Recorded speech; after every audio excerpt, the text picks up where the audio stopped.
네, 여러분의 저녁 파트너 김종석입니다.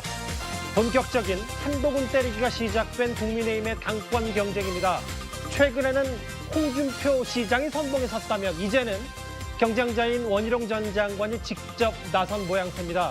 한동훈 전 위원장을 돕는 의원들을 향해서 간신이라고 직격을 했는데 한동훈 전 위원장의 반응이 꽤 궁금합니다. 저희가 이 소식을 하나하나 준비했습니다. 예, 그리고 오늘도 여러분의 댓글 기다립니다. 뉴스타팬 유튜브 생방송에 의미 있는 댓글 남기시면 저희가 소개도 하고 질문도 받아보겠습니다.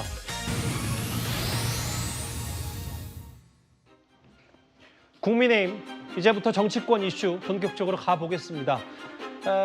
여당의 전당대회 초반 판세, 어차피 대표는 한동훈, 어대한 기류가 쭉 이어지면서요. 다른 후보들, 다른 경쟁자들의 본격적인 이른바 한동훈 때리기도 시작이 된 듯합니다. 그 선봉에 이제는 홍준표 시장이 아닌 원희룡 전 장관이 직접 나섰습니다. 제가 처음에 공천을 저희가 할 때 보수정당 최초의 시스템 공천을 실천한다고 말씀드린 적이 있었죠. 공정한 공천, 사심 없는 공천이라는 점은 저희가 약속드릴 수 있어요. 지금 국민 그 여론조사가 나오니까 이때에 이거를 활용하지 않으면 기회가 없어질지 모른다라는 그러한 조급함 때문에 우리 옆에 사람들이 부추기는 게 아닌가 싶습니다. 정말 획득을 할 수 없는 공천들, 예를 들어서 뭐 특정인이 비례대표를 2번씩 받는다라든가, 그리고 사실은 당 내에서 아무런 공감대가 없는데 한동훈 당시 위원장이 그냥 선택하고 밀고 나가서 그 공천된 분들이 있는데요. 그분들이 전부 지금 그 캠프에 보좌관들 파견해가지고 개파 정치를 지금 하고 있지 않습니까? 뭐 간신이다 이렇게 부르고요. 한동훈 전 장관 당시, 한동훈 전 위원장 총선 당시 시스템 공천에 대해서 자평하고 자찬했던 얘기가 있었는데 오늘 이현정 의원님, 네. 이제 원희룡 전 장관이 뭔가 팔을 걷어붙인 듯하죠. 보니까 이른바 한동훈 캠프에 보좌관들 파견해서 개파 정치하고 있다. 이 사람들을 간신이라고 부른다. 이렇게까지 표현했어요. 그래서 이제 점점 어떤 이 발언의 수위가 좀 높아지는 것 같습니다. 오늘 뭐 새로운 또 용어를 하나 썼더라고요. 창륜이라는 표현을 썼던데. 정확히는 이제 어제 저희 뉴스데이에 출연해서. 네.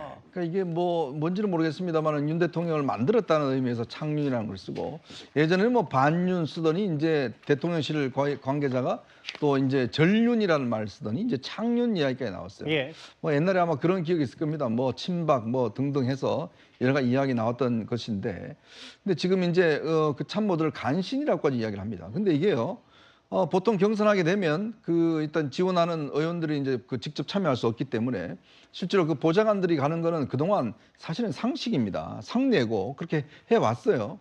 근데 그거를 지금 간신이라고 이야기하는 거는 좀 이해가 되기 어렵고, 이거는 지금 원희룡 후보 측에서 이제 초반 판세가 뭔가 본인이 좀 이게 따라잡고 뭔가 어떤 이 추격을 해야 되는데, 지금 일단 이 한동훈 후보가 처음에 출마를 하면서 특검 이야기를 꺼냈지 않습니까? 근데 아마 저는 처음에 특검 이야기를 꺼내길래 이게 조금 지지층들에게 안 좋겠다라는 생각이 들었었는데, 근데 뭐 최근에 나오는 여러 가지 여론사를 보면 그렇게 안 좋은 상황은 아닌 것 같아요. 자, 그러다 보니 이제 여러 군데 때려봤는데 이게 이제 움직이질 않으니까. 예. 그러니까 이제 아마 전통적으로 이제 영남 쪽에 많은 이제 권리 당원들을 겨냥을 해서 예. 특히 이제 윤 대통령의 어떤 지지해줬던 그런 분들 향해서 어떤 이런 어떤 좀 갈라치기를 하는 이런 전략을 쓰고 있는 것 같은데, 이렇게 되면 이제 앞으로 아마 경선전이 굉장히 진흙탕 싸움으로 가지 않을까라는 생각이 듭니다. 예. 왜냐하면 이렇게 뭐 이제 간신이라기까지 나와버리면 글쎄 이분들이 뭘 위한 간신인지는 모르겠습니다만은, 보통 이렇게 전당대회 할 때 보통 자신이 지지하는 뭐 이 사람들 뭘 직접 참가를 못하지만 실제로 이제 보좌관들을 보내고 해서 그 캠프를 일단 구성하는 것은 아마 원희룡 후보도 본인도 옛날에 다 해봤을 텐데. 그러니까 옳고 그름에 떠나서 그게 어느 정도 관행인데 이 말씀하시는 그렇죠. 거예요? 원희룡 후보도 다 해봤을 때고 다 해봤을 텐데 그거를 굳이 이런 식의 표현하는 것은 결국은 이제 좀 뭔가 이 1대1 구도로 만들기 위한 저는 뭐 전략적 포석이 있지 않겠는가, 뭐 그렇게 해석을 그게 합니다. 먹히고 있다고 생각하세요? 어떻게 보세요? 글쎄요. 이게 이제 이 싸움 자체가 뭐 그나마 이제 당원들의 어떤 이 상황을 봐야 될 텐데. 예. 근데 아마 이게 그렇게 잘 먹히지는 않을 겁니다. 왜냐하면 이게 뭐 특별히 이게 뭔가 새로운 뭐 아주 뭐 그런 상황은 모르겠지만 다 관례를 인정하고 있는 상황에서 너무 심하게 이야기를 해버리면 알겠습니다. 오히려 당원들이 굉장히 좀 거부감하는 경우가 있는 것 같습니다. 특정인이 여기 보면 비례대표 2번씩 받는다든가 이게 아마 김예지 의원 바로 직격한 것 같고 원전 장관이 개파 정치 간신들이라고 불린다. 그러면 원전 장관이 말하는 간신들이 누군지 한번 저희가 CG로 그래픽으로 준비를 했는데 저 서영주 대변인. 네. 뭐 송석준, 김예지, 김영동, 박정아, 뭐 배현진, 장동혁 뭐 이런 사람들 과거에 한동훈 전 비대위원장 당시에 줄 서서 공천 잘 받고 예를 들어 그래서 지금 도와주고 있는지 하는 취지. 그러니까 원전 장관의 메시지 좀 보면 국민의힘이 총선에 진 게 한동훈 전 위원장의 공천 때문이라는 문제도 좀 같이 애둘러 싸잡아서 비판하는 것 같더라고요. 그렇죠. 지금 한동훈 후보 자체에 대해서 원희룡 후보는 각을 세울 수밖에 없습니다. 솔직히 좀 객관적으로 예. 1강, 2중, 1약 이 구도가 형성이 된 거고요. 예. 본인이 이 중에서도요. 아직 나경원 후보하고 본인하고 지금 아직도 단일화를 해야 될지 아니면 본인 포지션이 높은지 아직 명확하지 않습니다. 예. 그런 차원에서 이중 후보들은요. 가장 강한 후보한테 각을 세울 수밖에 없고 그 부분에 있어서 본인이 결국에는 한동훈 후보에 대해서 대적할 수 있는 사람이다. 라는 차원을 나타내기 위해서 메시지를 강하게 내는 것인데 예. 그러면 한동훈 후보 자체가 이 17명의 간신들과 있으면 간신 왕인가요? 저는 그런 부분에 있어서는 메시지가 통하지 않을 것 같아요. 지금 보면 윤석열 대통령에 대해서 각을 세우는 나름대로 이제 뭐 아주 예리한 각은 아니지만 나름 국민의힘 내에서 수평적 관계 그다음에 특검 부분도 내세우면서 각을 세우는 한동훈 후보가 지금 지지율 자체로 봤을 때는 가장 높게 견인되고 있거든요. 그래서 그런 부분들에 있어서 메시지가 지금 한동훈 그 후보를 때려서 본인이 클 것인지 아니면 윤석열 대통령에 대한 건전한 비판과 당에 대한 비전을 해서 할 것인지에 대해서는 좀 판단해야 될 것 같은데 저는 이 간신 발언은요. 안 통할 것 같습니다. 왜 그러냐면 지금 현재 여론이 출렁이었다면 모르겠으나 지금 현재 한동훈 후보 자체가 윤석열 대통령을 때리면 때릴수록 본인의 어떤 그 지지 여론들이 높아지고 있다는 점을 봤을 때는 원희룡 후보는 좀 전략을 바꿔야 된다. 그러니까 국민의힘의 서영주 대변인은 아니, 친윤보단 객관적으로 반윤이 많다. 뭐 이렇게 지금 저 보면 그런 지금 얘기잖아요. 현재는 그렇습니다. 그러니까 예. 한동훈 후보가 나오기 전에 이미 윤석열 대통령에 종속돼 있다고 판단해서 그만한 지지를 보내지 않거든요. 예. 새로운 세력으로서 이제는 윤석열 대통령 때문에 이번 총선도 좀 나름대로의 큰 참패를 당했고 새로운 어떤 전환을 바라는 여러 가지의 이 보수층의 어떤 그런 느낌이 있는데 예. 그거를 잊지 못하고 예전에 또 김기현 대표 시절에 투로 원희룡 장관이 간다면 저는 이 중에서도 나경원 후보보다도 뒤떨어질 수 있는 그런 위험 요소가 있다. 그렇게 판단이 됩니다. 간신 말고도 지금 자막에 보면 윤석열 대통령은 국민이 불렀다, 하늘이 만들었다. 당시에 이제 검사로 활약하다가 조국 전 장관, 추미애 전 장관 여러 오히려 반대급부로 더 인기가 커졌다라는 건데 그만큼 그 이후에 뭐 검사 출신 대통령이라든지 똑같은 전철을 밟고 비슷한 이미지의 사람은 윤 대통령 하나만 족하다 뭐 이런 표현도 썼어요. 그런데 원희룡 전 장관의 최대치 비판은 여기서 끝난 게 아니라요. 나한텐 한동훈 전 위원장이 분명히 출마 안 한다고 해놓고 이미 준비를 하고 있었다. 한동훈 전 위원장에 대한 불신을 언급했습니다. 여러분, 설명이 필요 없는 우리의 원희룡입니다. 제가 온몸으로 돌덩이를 치우겠습니다. 나 이거 닭똥집이요? 똥집. 나 이거 사줘요. 예. 돈이 없어 지금. 이거 좋아해? 그럼. 나는 너무 사랑해. 하나 더. 왜 그럼 나갈 거면 나랑 최소한 상의나 통보도 해야지. 네. 그때는 안 나갈 것처럼 해놓고 이렇게 하면 되냐. 네. 그리고 나가려면 당정 관계 갈등은 묵은 갈등은 해소를 하고 가야 되지 않냐. 네. 등등의 이제 이야기를 하거나 전달을 했는데요. 뭐 아랑곳하지 않으니까. 그때는 둘 다 안 할 것을 전제로 서로 얘기가 됐었어요. 총선 패배했기 때문에 책임 때문에 안 한다 그러더라고요. 제가 놀라고 있죠. 왜 급해졌는지 제가 놀라고 있습니다. 현재 한동훈 전 위원장 주변에 간신밖에 없다는 취지의 얘기와 함께 과거 얘기도 꺼냈어요. 저 정혁진 변호사님. 네네. 그때는 나한테 전당대회 당대표 출마 안 한다고 하더니 하니까 그 두말하냐라는 취지로 들리는데 어떻게 들으셨습니까? 그 입증을 해야죠. 입증을 해야 되는데 입증이 되겠습니까? 그런데 지난달이라고 했으니까 5월 12일인데 예. 제가 이제 신문에 여기 언론에 나와 있는 기사를 쭉 봐가지고 종합을 해보니까 예.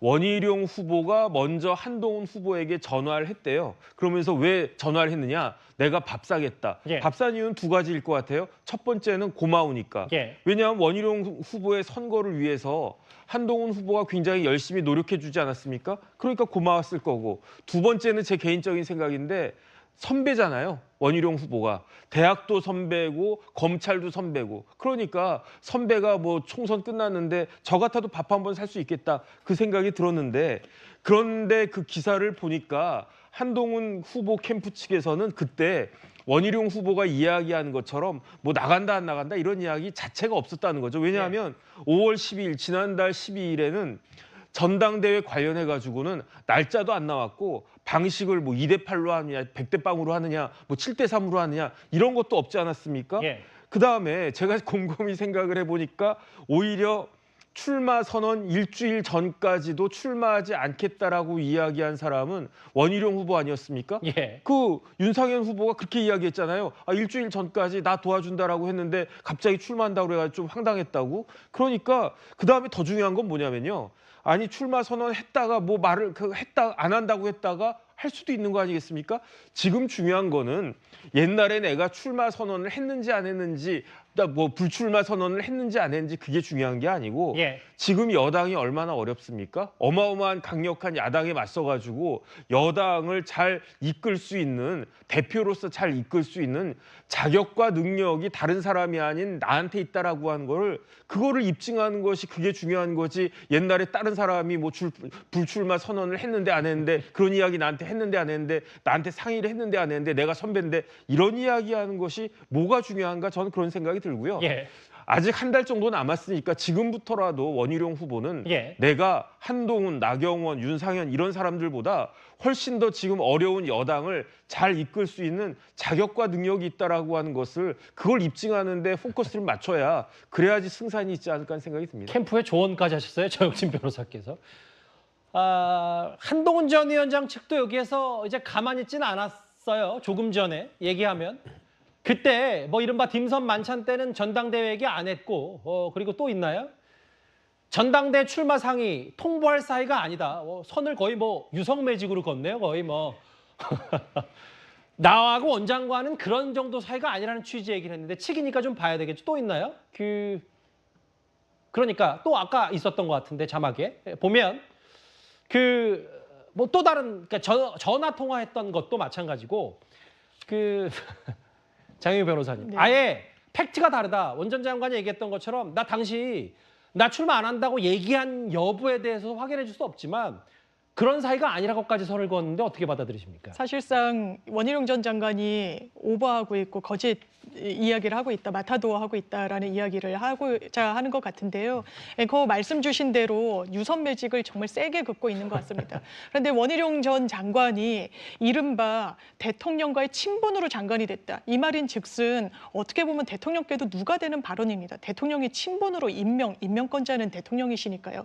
그럼에도 불구하고 이런 이야기를 하는 이유, 이른바 TK 그리고 전통적인 지지층, 당원들한테 소구력이 있는 메시지라는 판단이 들어서겠죠. 그러니까 일련의 흐름이 있는 것 같습니다. 이철규 의원이 중간 간부에 불과한 사람을 발탁해줘서 키워준 건 윤석열 대통령인데 그럼에도 불구하고 지금 정치 행보를 달리하는 거 이른바 배은망덕론을 계속해서 환기시키거든요. 이게 전통적인 이른바 윤석열 대통령의 임기가 3년 가까이 남은 상황에서 대통령을 지원해주는 게 당대표의 역할이어야 된다라고 생각하는 많은 지지층들, 당원들한테는 어느 정도 먹혀 들어가는 이슈이기 때문에 이런 전략적인 발언을 하는 거라는 생각이 듭니다. 예. 또 하나 또 이재명 대표를 왜 구속시키지 못했냐. 이것도 능력치가 떨어진다라는 부분으로 과거에 영장이 한번 기각됐을 때 그 법리적인 쟁점과는 무관하게 정치적으로 일부 보수층에서는 왜 한동훈 전 장관이 일 처리를 이렇게 하지 못했느냐라는 비토 목소리가 나왔던 부분을 다시 한번 환기하는 효과도 있어서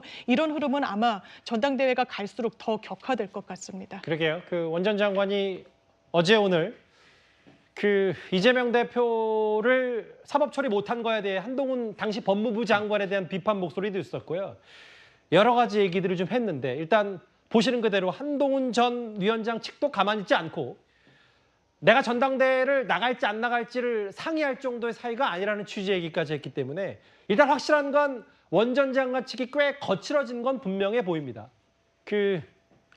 반면 오늘 한동훈 전 위원장은 다른 후보들에 비해 비교적 늦게 보수의 심장인 이곳을 찾았습니다.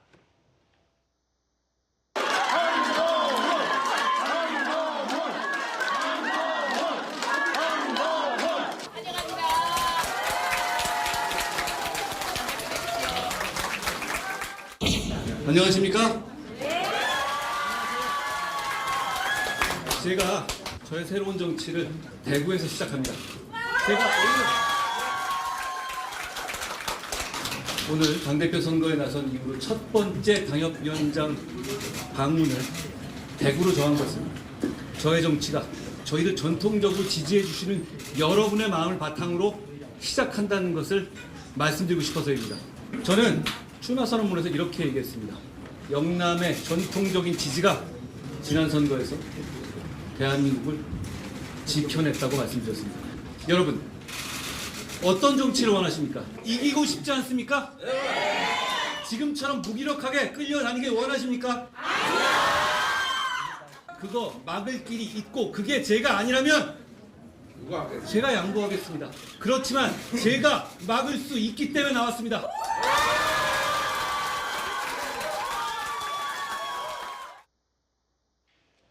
대구에서. 그러니까 보수 재건이 핵심 키워드인 것 같아요.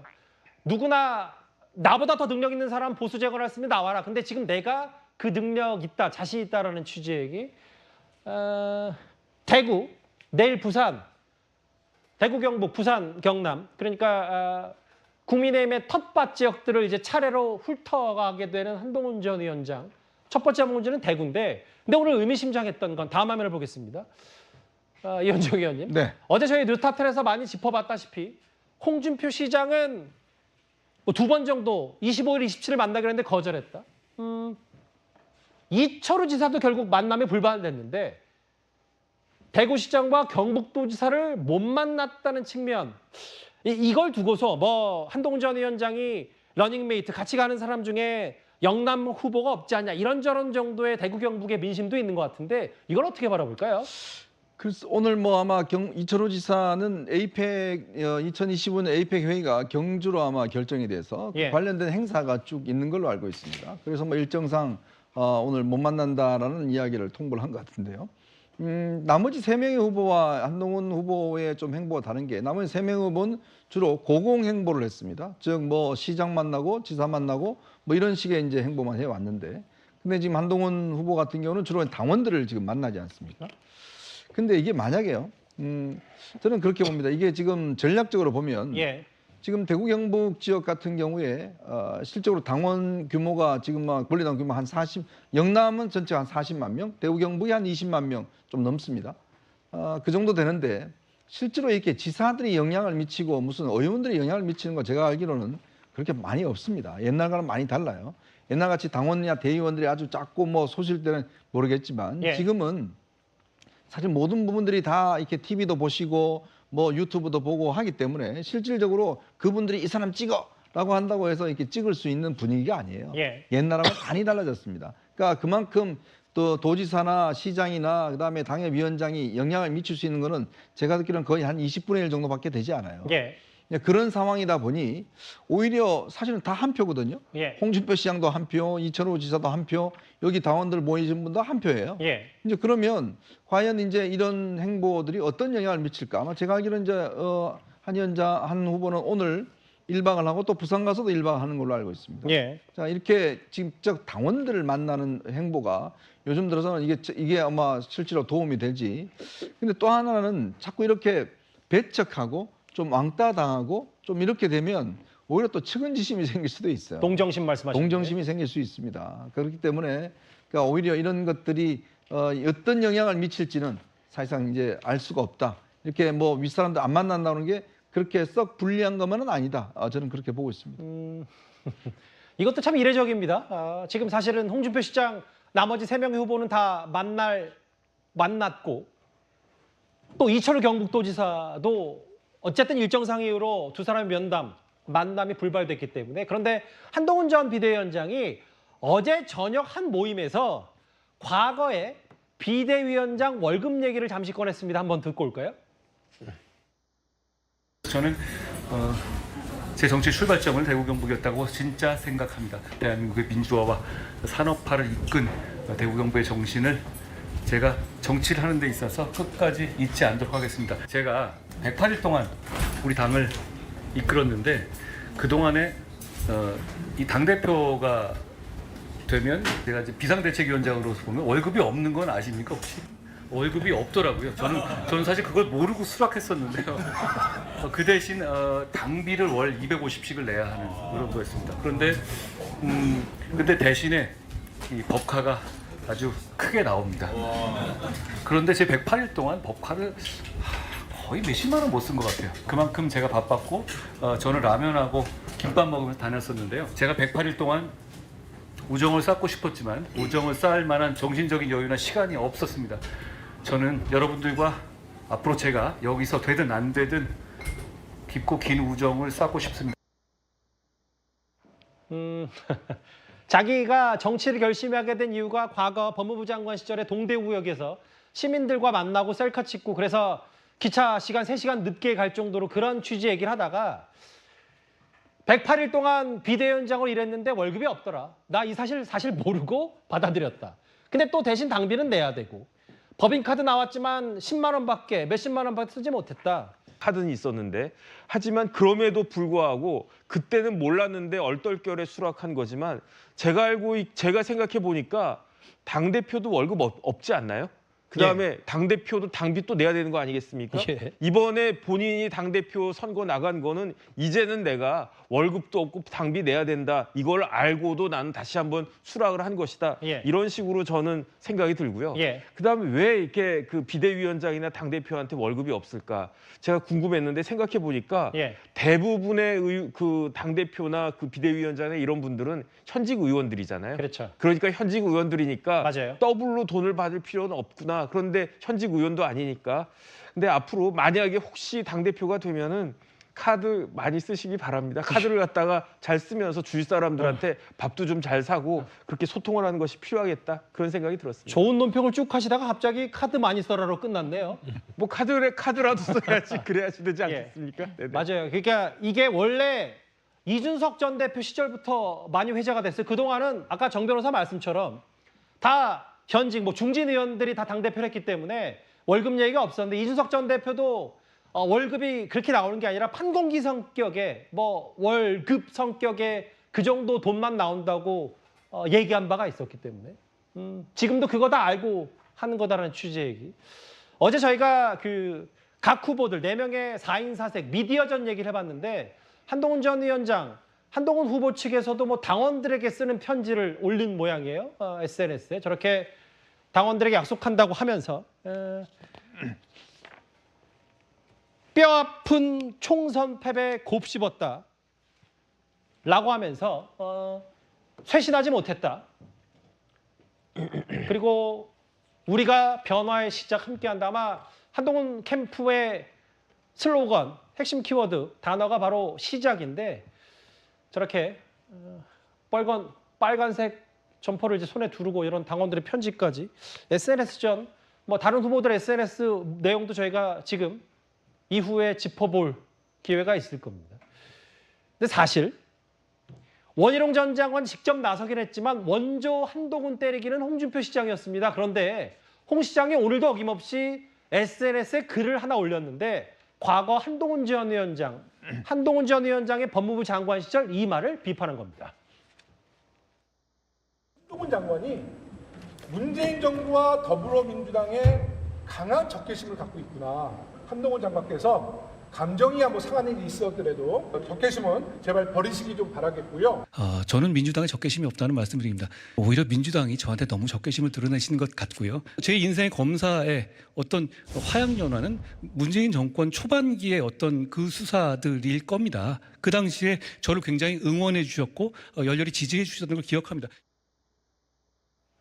이제 홍 시장이요. 과거 얘기 발언까지 꺼내기 시작한 것 같아요. 서영주 대변인. 네.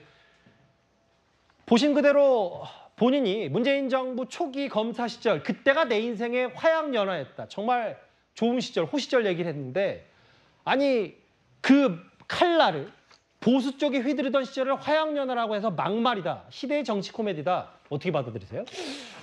그러니까 홍준표 대구시장이 뭐 한동훈 후보를 저격하는 건 하루 이틀이 아니고요. 제가 봐서는 이제 미천이 다 떨어질 때가 됐거든요. 근데 끊임없이 끄집어내서 이 한동훈 후보를 비판을 해요. 근데 저는 지금 현재 한동훈 후보에 대한 전체적인 반대 입장들은 결국 이번 선거가 이번 총선의 전체적 평가, 한동훈 후보의 책임이냐 아니면 윤석열 대통령의 책임이냐를 판가름하는 그런 기준들로 움직이고 있다고 봅니다. 그러니까 원희룡 후보 자체도 지금 얘기하는 것들은 결국엔 이번 총선의 책임은 한동훈 후보의 책임에 많은 무게를 두고 있고 홍준표 대구시장도 그러지 않습니까? 결국에는 어린애라는 발언을 해가면서 어디서 총선에서 이 선대위원장으로서 책임져야 될 사람이 나와서 이게 얼씬거리냐 이런 얘기들을 하는데요. 저는 이미 이 부분에 있어서는 명확하게 보수 지지층이나 국민들은 윤석열 대통령의 책임을 많이 묻고 있다라는 측면에서는 저는 홍준표 대구시장의 발언들은요. 크게 정치적으로 많은 메시지를 주지는 못할 것이라고 판단이 됩니다. 예. 그리고 홍준표 대구시장은 너무 속이 빤하세요. 결국에는 지금 현재 한동훈 후보가 당대표가 됐을 때는 본인의 어떤 대권 가도에 있어서는 절대적으로 큰 걸림돌이다. 어떻게 해서든지 막아야 된다는 차원인데요. 저는 지금 홍준표 대구시장의 어떤 여러 가지 뭐 SNS 발언이나 어떤 재료들이 다 떨어질 것이다. 그렇게 보고 있습니다. 미천이라는 표현까지 쓰였어요? 미천이 없다고. 그러니까 지금 지난해 2월에 있던 거를 끄집어내서 지금 쓰지 않습니까? 예, 그 이현정님 이런 것 같아요. 그 홍 시장이 한동훈 전 위원장을 물론 뭐 총선 기간에도 애둘러서 비판한 적이 있지만 직접적으로 비판하기 시작한 건 총선 참패 이후였거든요. 책임을 져라. 근데 이제 한동훈 전 위원장도 어쨌든 대구 경북 쪽 가서 뭐 혹은 그쪽 가서 유세를 했을 때 홍 시장을 만날 생각이 전혀 없었습니까? 홍 시장을 만날 생각이 있었죠. 총선 때? 네, 그렇죠. 왜냐하면 총선 때 이제 비대위원장이 임명되고 나자마자 제가 알기로는 한동훈 위원장이 당시에 자치단체장들 지금 민주당 국민의힘 소속 자치단체 다 있지 않습니까? 다 전화를 했던 걸로 알고 있습니다. 자, 제가 이제 비대위원장 맡았습니다. 뭐 열심히 하겠습니다. 뭐 이런 인사를 하려고 이제 본인이 왜냐하면 이제 법무부 장관을 했기 때문에 자치단체장 전화번호가 없어요. 예. 그래서 주변에 물어봐서 홍 시장 전화번호로 처음에 걸었더니 전화를 안 받더라는 겁니다. 잠시만요. 한동훈 전 위원장이 총선 기간 때 홍준표 시장의 번호를 아름아름 수소문해서 전화를 걸었다. 네. 전화를 걸었더니 전화를 안 받더라는 거예요. 예. 그래서 이제 이게 모르는 전화가 와서 안 받으신 모양이다. 그래서 문자를 보냈답니다. 예. 한동훈입니다. 예. 제가 곧 전화를 올리겠습니다. 예. 라고 전화를 보냈더니 예. 바로 이제 오는 문자가 저는 등록된 전화가 아니면 받지 않습니다. 라는 문자가 왔다는 거예요. 실제로 있었던 일입니다. 그렇죠. 그게 뭐냐면 분명히 본인이 한동훈이라고 이야기를 했는데 나는 내 전화번호에 등록되지 않는 전화는 일체 받지 않는다 예. 라고 했다는 거예요. 그래서 또 전화를 했더니 뭐 아예 전화를 안 받아서 연결이 안 됐다는 거죠. 저는 그렇게 봐요. 그러니까 홍준표 시장 입장에서는 자신이 이 윤석열 대통령과의 대선에 다뤘고 다음 대선에서는 본인이 어떤 당의 후보로 나와야 되는데 갑자기 윤석열 대통령이 지금 한동훈 위원장을 딱 데리고 와서 비대위원장 시키니까 이게 뭐지? 라고 했던 거죠. 키워주려고 하는 거 아니야? 그때부터 이제 좀 기분이 안 좋았던 것 같아요. 예. 근데 딱 총선 끝나자마자 이제 두 사람이 딱 빈틈이 보이니까 바로 이제 본인이 지난 4월 16일인가요? 총선 끝나고 난 다음에 얼마 되지 않아서 바로 대통령실로 가서 윤 대통령과 만찬을 갔습니다. 부부 동반해서. 자, 그러면서 굉장히 윤 대통령을 많이 띄워주고 바로 나오자마자 뭐 홍준표 총리설 뭐 등등 많은 이야기가 나오잖아요. 그러니까 제가 볼 때는 이 정치에 굉장히 노예한 그 홍준표 시장이 상당히 좀 전략을 쓴 게 아닌가 싶습니다. 즉 빈틈을 파고들어서 이 대통령과 한동훈 위원장이 사이가 안 좋으니까 그 빈틈을 내가 대신 대통령의 어떤 분노감을 대신 이야기해주면 대통령에게 뭔가 내가 좀 후원을 받는 게 아닐까라고 해서 지금까지 계속 사실은 한전 위원장을 했고 아마 본인은 제가 듣기로는 또 측근들한테 자기가 이렇게 한동훈 전 위원장을 공격한 게 끌어내기 위해서 공격을 한 것이다. 예. 끌어내서 당대표 나오게 일부러 그렇죠. 한 다음에 당대표를 나오게 해서 예. 나오게 해서 어떤 면에서 보면 좀 이 대중적으로 어떤 좀 시들어들게 만들게 하기 위한 고도의 전략이었다라는 이야기를 했다는 뭐 확인되지 않은 이야기도 있습니다. 대신 확인된 부분은 이현정 의원 개인적인 취재 내용 중에 한 전 위원장이 어쨌든 통화 시도를 하고 전화 콜백이 없으니까 문자 메시지를 보냈는데 등록되지 않은 전화는 받지 않는다는 홍 시장의 얘기는 아주 좀 관전자 입장에서 흥미로워요. 네. 여기 보면 홍 시장을 뭐 누구보다 잘 아는 사람 중에 한 명인 김재현 전 최고위원은 홍준표의 최대 적수는 한동훈, 그렇기 때문에 이런 정치적 그 반응들이 나오는 거다라고 얘기를 했는데 이 보도 오늘 한동훈 전 위원장이 어제 신문 인터뷰도 했거든요. 다음 화면을 보겠습니다. 정혁진 변호사님. 네네. 동아일보 인터뷰에서 뭐라고 그랬냐면 거야의 폭주와 싸울 때는 몸을 사리더니 내부 공격할 때는 권모술수가 난무한다. 이렇게 잘 싸우는 전력이 있으니까 당대표가 되면 민주당과 해볼만 하겠다. 이 얘기를 실제로 친윤을 저격한 것 같아요. 글쎄요. 제가 봤을 때 저 이야기는 제 개인적인 생각으로는 두 가지 함의가 있는 것 같아요. 첫 번째는 총구의 방향이 중요한 거 아니냐. 지금 당대표 경선을 하는데 왜 경선을 전쟁같이 하느냐. 경선은 경쟁이어야 되지 않습니까? 서로 뭐 죽고 살리는 그런 전쟁같이 할 거는 아니지 않느냐. 일단은 그런 생각이고요. 그렇기 때문에 총구의 방향이 중요하다. 어느 쪽으로 총구를 갖다가 돌리는 거냐. 이런 부분들에 대한 생각이 있는 것 같고 예. 그다음에 두 번째는요. 곰곰이 생각을 해보니까 한동훈 후보가 지금 그 사람들을 다 지켜보고 있다는 이야기가 아닌가 하는 생각이 들어요. 그래서 만약에 뭐 당대표가 안 되면 뭐 어쩔 수 없겠지만 예. 당대표가 되면 누가 어떤 식으로 행동했는지 두고 봐라 이겁니까? 그러면? 다 기억하고 있겠다. 그래서 열심히 싸울 수 있는 사람이 전투력 있음에도 불구하고 싸우지 않는다거나 뭐 그런 식의 생각을 갖다가 하게 된다라고 하면은 이런 부분들은 참조하겠다. 이런 이야기가 아닌가? 저 개인적으로 그렇게 느껴졌습니다.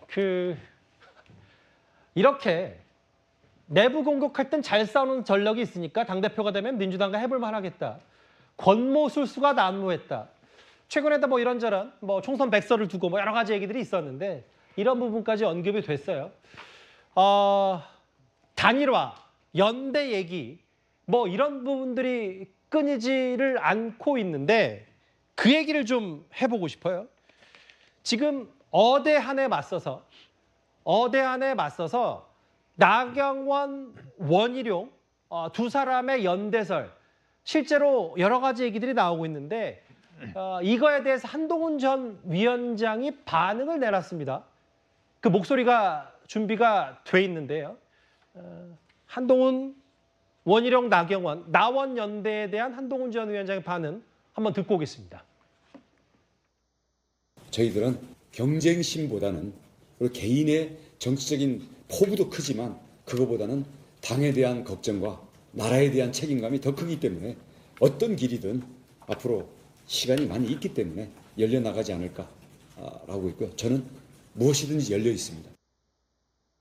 선거를 하다 보면 여러 가지 정치공학들이 동원될 수 있잖아요. 다만 저는 이렇게 생각합니다. 정치공학이 당신과 민심을 이기는 결과가 나오면 우리 모두가 불행해질 겁니다. 물론 나경원 의원은 줄 세우는 정치 분열이고 원희룡 전 장관을 친윤 기획 상품이라고까지 평가절하했어요. 물론 뭐 원희룡 전 장관은 단일화 연대 열려 있다고 했는데 한동훈 전 위원장 우리 모두 불행해질 것이다. 불행해질 것이다는 표현을 어떻게 서영주 대표님 정치적으로 해석하시겠어요? 이게 따지고 보면 이번 전당대회가 조금 더 국민들과 당원들에게 화합이 되는 자리가 돼야 되지 않냐 원론적인 얘기에 들어간 것 같습니다. 근데 또 이거를 그 불행이라는 게 총선 전을 저는 얘기하는 것 같아요. 그러니까 김기현 대표를 그 당대표로 만들기 위해서 사실상 용산에 어떤 여러 가지 작업들이 들어가서 결국에는 국민들한테 어떤 평가를 받았는지를 지금 한동훈 후보는 얘기를 한다.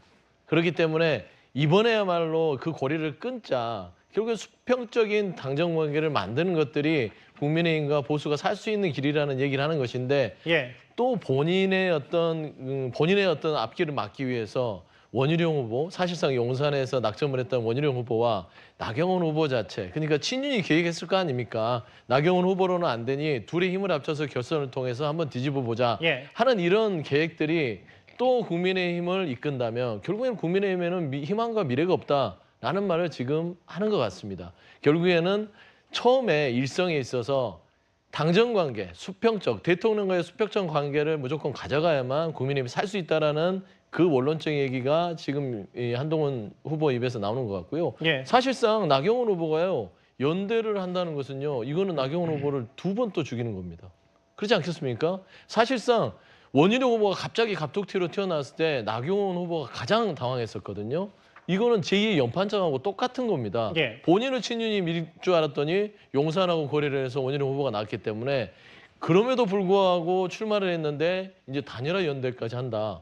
이거는 그 중진 나경원 후보에게는 정말 치명적이고 모욕적인 상황이 될 것이다. 그래 좀 보시죠. 그 이현정 의원님, 그 오늘 나경원 의원이 원희룡 전 장관을 가리켜서 친윤의 기획 상품이라는 표현을 썼는데 이게 어제 원 전 장관 말을 빌어서 얘기하면 홍준표 시장이 그랬다고 하잖아요. 나경원 원희룡 척지지 말고 좀 사이좋게 잘해서 뭔가 한동훈 전 위원장 좀 당대표 꺾어라는 취지의 얘기. 친윤 기획 상품이면 물론 초반이니까 서로 막 더 올려서 나중에 단일화하는 걸 노릴 수도 있겠지만 그 정도 취지보다는 훨씬 더 나경원 의원이 원 전 장관 세게 겨누는 것 같은데 어떻게 판단하세요? 자, 우선 두 분은 이제 서울대 법대 82학번 동기 동창입니다. 예. 근데 사이는 별로 좋지는 않아요. 특히 이번에 이 원희룡 전 장관의 출마설이 조금 돌기 시작하면서 제가 알기로 나경원 의원이 몇 차례 전화를 한 걸로 알고 있습니다. 근데 원희룡 후보가 전화를 받지 않았다고 그래요. 그러면서 이제 갑자기 출마 선언을 하니까 나경원 후보 입장에서 보면 원래 제가 알기로는 이제 소위 친윤이라고 이야기하는 분들이 사실 나경원 후보 쪽으로 가서 돕겠다. 그쪽 캠프를 사실상 상당히 구성을 하고 있었습니다. 예. 그러다가 원희룡 후보가 딱 뜨니까 아마 그 바로 다음 날인가요? 일부 친윤들이 이제 이 원희룡 후보를 돕겠다라고 하면서 예. 글로 옮겨갔다고 그래요. 뭐 그런 이야기가 있습니다. 자, 그러다 보니까 나경원 후보는 굉장히 아마 좀 분노했다는 걸 알고 있어요. 불쾌감을 왜냐하면 드러냈다. 예. 이게 지금 갑자기 나를 지원한다고 왔던 사람들이 지금 저쪽으로 옮겨가고 그리고 특히 이제 지난 아마 이 전당대회 생각하시면 예. 본인 출마를 끝까지 사실은 뭐랍니까 막았지 않습니까? 그때 나경원 의원이 그런 이야기를 한 바 있어요. 본인 어떤 대통령을 한번 만나고 난 다음에 불출마든지 출마든지 결정하겠다라고 했지만 예. 끝내 용산 대통령실에서는 허락을 하지 않았습니다.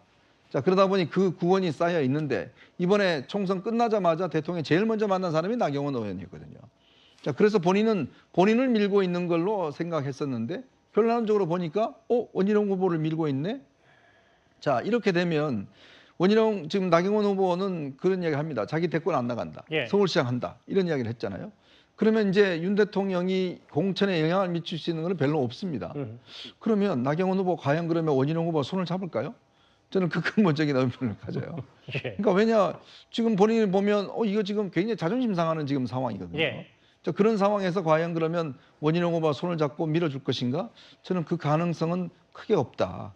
그렇다면 오히려 이 지금 삼각형의 지금 3명의 이해관계 구도가 달라질 수도 있는 게 아닌가? 뭐 그런 생각도 듭니다. 초반 판세는 한동훈 대 반 한동훈인데 이례적으로 초반부터 이제 단일화 연대 얘기까지 나오니까 나경원 의원 공개적으로 불쾌감을 드러내기도 했는데 일단 보수 국민의힘의 텃밭인 다 대구 경북 지역 경남까지 집중하고 있는 각 후보들의 목소리 차례로 만나봤습니다. 국민의힘 전당대회 얘기는 여기까지고요. 다음 주제는 오랜만에 경기도를 가볼 차례입니다. 뉴스 시작합니다. 저는 동정민입니다. 국민의힘 당대표 전당대회 소식으로 시작합니다. 집권 3년 남기고 여당 대표가 누가 되느냐, 어떤 대표가 되느냐, 정치권을 넘어 명성에도 큰 영향을 미치죠. 이번 주 4파전으로 대진표가 짜여졌고 친윤, 비윤, 친한, 비한 구도도 명확해진 상황. 초반 흐름은 한동훈 후보의 우세입니다. 반윤 후보라 공격도 받았지만 대통령 지지층에서도 과반 이상 지지를 얻었고 그러다 보니 다른 후보들 간의 연대설도 제기되고 있습니다. 조민기 기자입니다. 국민의힘 당대표 대진표가 4파전으로 짜인 후 초반 흐름은 한동훈 후보의 우세가 이어지고 있습니다. 국민의힘 지지층을 대상으로 한 여론조사에서 약 60%가 한 후보를 지지했고 나경원, 원희룡 후보가 나란히 14.1%, 윤상현 후보가 추격하는 것으로 나타났습니다. 윤석열 대통령의 국정 운영을 긍정적으로 평가한 응답자 중에서도 한 후보 지지율이 57.6%, 과반이었습니다. 한 후보의 최상병 특검법 대안 발의 언급 이후 반윤 후보라는 공격을 받았지만 여론에는 별 영향을 주지 않은 겁니다. 한동훈 후보의 강세 흐름이 이어지자 나경원, 원희룡 연대설도 솔솔 나옵니다. 저는 늘 열려 있습니다. 네. 누구와도 손잡고 누구와도 협력을 할 생각입니다. 일부 친윤의 기획에 따라 갑작스럽게 등장한 후보와 연대하는 것은 일고의 가치가 없다는 입장을 밝힙니다. 후보들은 오늘도 바쁘게 움직였습니다. 한 후보는 첫 지방 일정으로 대구를 찾았습니다. 제가 저의 새로운 정치를 대구에서 시작합니다. 원 후보는 부산을 방문해 박형준 부산시장과 만났습니다. 지금 나오셨어요. 고생합니다. 우리도 뭐 또 허그하면 너무. 나 후보는 경기도 의원들을 만나 수도권 민심 공략에 주력했고 윤 후보는 당 혁신 방안을 발표했습니다. 채널A 뉴스 조민기입니다. 하지만 실제 당대표를 결정하는 건 여론조사가 아닙니다. 당원 투표, 당심 비중이 가장 크지요. 후보들이 출마 선언하자마자 앞다퉈 대구, 경북 TK로 가는 이유입니다. 당원이 가장 많은 지역이니까요. 실제 대구 당원들의 마음은 어떤지 최수연 기자가 들어봤습니다. 국민의힘 당권주자 4명은 출마 선언 전후에 모두 대구, 경북을 방문했습니다. TK 지역은 국민의힘 당원 5분의 1가량이 몰려있는 지역으로 당심 80%, 민심 20%로 치러지는 이번 전당대회에서 중요한 표밭입니다. 대구 당심은 누구에게 있을까? 당대표의 최우선 자질을 물었더니 민주당과 잘 싸워야 한다는 답변이 돌아왔습니다. 민주당과 잘 싸우신 자기 대통령감으로서 자기 할 말을 한다고 생각합니다. 윤석열 대통령과의 관계에 대해선 아부하는 대표는 안 된다면서도 화합은 필요하다고 했습니다. 대통령한테 아부하는 그런 대표는 저는 싫어합니다. 진짜 국민만 생각하는 그런 당대표가 돼야 됩니다. 대통령과 화합해가지고 그 나라를 잘 이끌어 가실 그런 분이 대표로 됐으면 좋겠습니다. 친윤과 친한으로 갈라진 전당대회 분위기를 경계하는 모습도 보였습니다. 친윤 반윤 관계없이 국민을 바라보고 당원과 함께 전진하고 그 나라 걱정을 하면서 굳이 나눌 필요가 있느냐는 저 생각은 개인적인 생각입니다만은 대통령님하고 각을 세우는 보다도 그런 할 말은 하고 또 소통할 때는 하고. 개파의 기대 조직표를 구하기보다는 침체된 당 분위기를 살릴 비전 경쟁을 펼쳐달라는 주문도 했습니다. 채널A 뉴스 최수연입니다. 네, 윤수미 기자와 11시 하나 시작합니다. 첫 번째 주제 보겠습니다. 당권주자 환하게 웃으면서 어깨동무를 하고 있는데 뭐가 필요합니까? 네, 바로 품격입니다. 웃는 모습과는 달리 당대표 후보들의 발언이 거칠어지고 있는데요. 한동훈 후보 오늘 이 품격을 언급했습니다. 저를 상대로 해서 아주 많은 분들이 여러 가지 인신공격성 발언들을 많이 하시고 그 수위가 점점 높아가고 있는 것 같은데요. 보수 정치가 지지자들만큼 품격이 있어졌으면 좋겠다. 뭔가 인신공격성 비판을 받았나 보죠. 네, 한 후보 이런 비판을 들었었죠. 인생 경험을 안 겪어보신 분들 같아요. 자기를 추종하는 분들의 관계에서만 인생을 살아오신 게 아닌가. 어떻게 우리를 망가뜨리고 무너뜨리고 아내를 들어와가지고.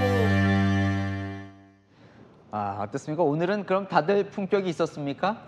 네, 제일 먼저 이 품격을 말한 한 후보, 과연 품격이 있었을까요? 들어보시죠. 나름 전투력이 있어왔죠. 저는 그걸 나중에 거대 여당의 입법 독주와 맞서는 때를 위해서 아껴두겠습니다. 내부에서 그런 것 가지고 짜치게 왔다 갔다 얘기하는 거 바라실까요? 다른 경쟁자들도 오히려 품격을 거론하며 맞섰습니다. 책임지지 않는 보수, 이게 품격이 있습니까? 당을 이렇게 쪼그러 만들어드린 장본이 누굽니까? 한동훈 위원장 아닙니까?